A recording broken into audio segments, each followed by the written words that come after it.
Welcome back to the Tales of St. Gwen. Today's video will be on School Progenium, where the heroes are made. Have you ever wondered where heroes of the Imperium come from? I'm not talking about the Space Marines, who have their own indoctrinations into their ranks. I'm talking about my fellow sisters, commissars, those in the Imperial Navy and Militarum, elites going as far as the tempestuous scions and being indoctrinated straight into the Inquisition. But what are we besides the elites and the defense against Xenos and demons? Well, we all share one very common factor. We are orphans.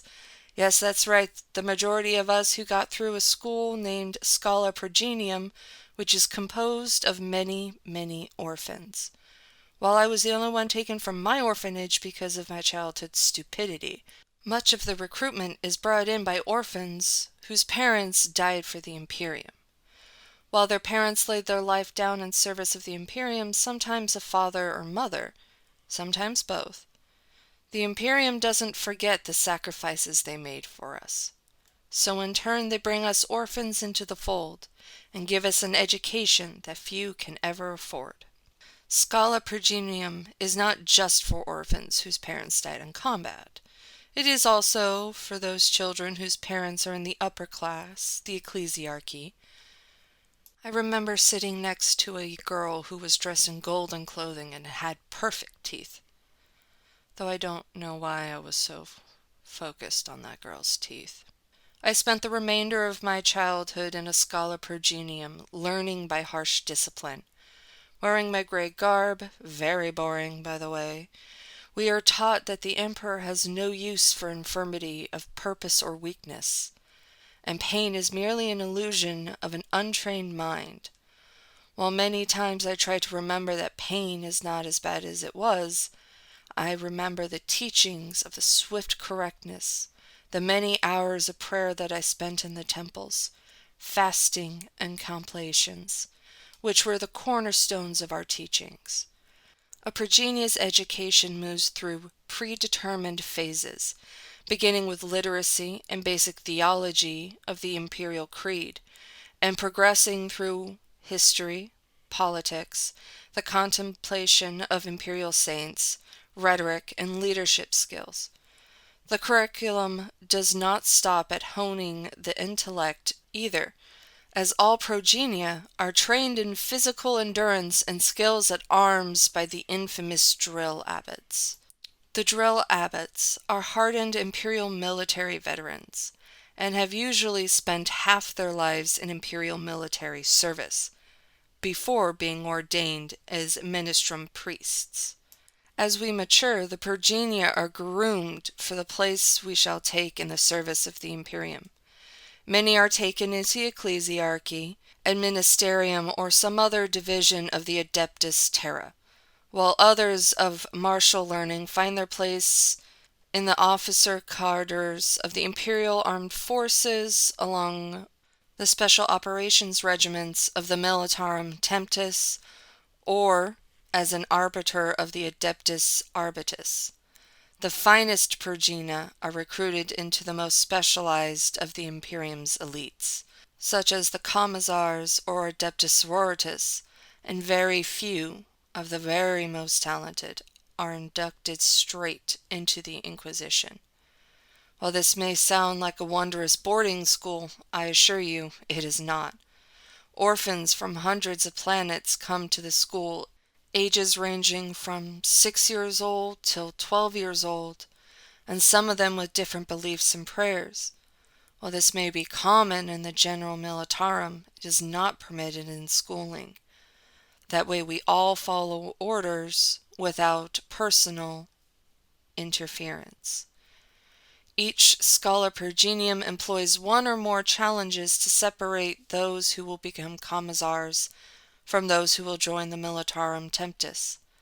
These tests take diverse forms, but the primary purpose of all such trials of compliance is to highlight those cadets who are best committed to obeying orders in adversity, and test how they process those commands. There tends to be different challenges that a student can take, and each one will show you a different path of life. First, for potential Tempest Scions, trials of compliance may involve live fire exercises in the Holocarium. In endless labyrinths, cadets are constantly exposed to strange visions and false suggestions. Yet the prospective initiates are expected to follow the correct orders without hesitation, no matter how strange those orders may be, and no matter how monstrous the entities they come up against. They are timed physical tests too, such as scaling the grand facade of the facility whilst continuously chanting that particular Schola Progenium's motto. Should the candidate's incantation slip out of sync metronomic tempo of the several skull hovering nearby, the cadet may soon have gunfire to contend with, in addition to the high skies. Second, for potential commissars, the trials of compliance usually take even more esoteric forms. Without knowing it's a test, a cadet may be commanded to locate one of his closest colleagues, a comrade who he has shared the trials and tribulations of the Schola Progenium over many years, and shoot them in the head. After successful cadets have survived their various trials of compliance, the drill abbots will allocate them their path in an event known as Selection Day. It is then that the truly hard challenges begin. Selection days in the Schola Progenium mark the point at which candidate is assigned their destiny. Cavernous void ships descend into planetary orbit, ready to export progenia to their new roles.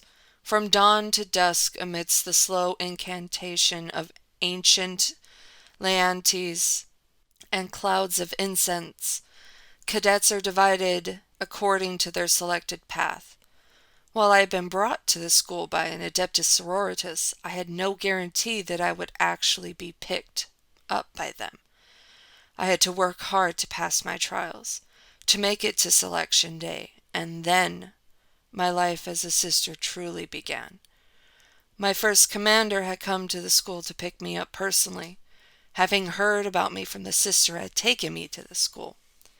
She was interested in what I would be like in battle after I went through further training with them. Her interest went as far as to oversee my training personally. Some may think their methods are harsh, but they trained me to be the sister I am today. Thank you for coming to this tale of St. Gwen. If you liked it, please give it a like, comment down below, and subscribe, as it all helps the channel greatly.